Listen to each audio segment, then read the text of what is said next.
أعوذ بالله من الشيطان الرجيم. بسم الله الرحمن الرحيم. ويسألونك عن الجبال فقل ينسفها ربي نسفا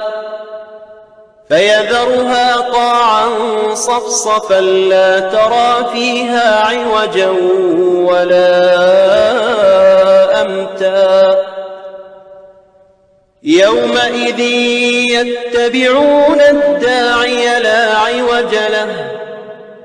وخشعت الأصوات للرحمن فلا تسمع إلا همسا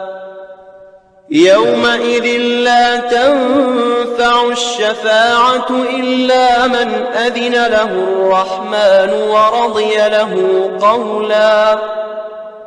يعلم ما بين أيديهم وما خلفهم ولا يحيطون به علما وعنت الوجوه للحي القيوم وقد خاب من حمل ظلما ومن يعمل من الصالحات وهو مؤمن فلا يخاف ظلما ولا هضما وكذلك أنزلناه قرآنا عربيا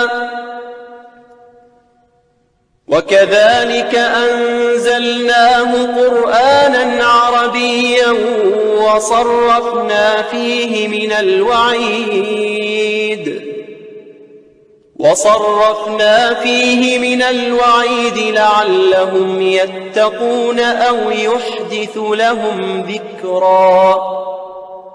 فتعالى الله الملك الحق ولا تعجل بالقرآن من قبل أن يقضى إليك وحيه وقل رب زدني علما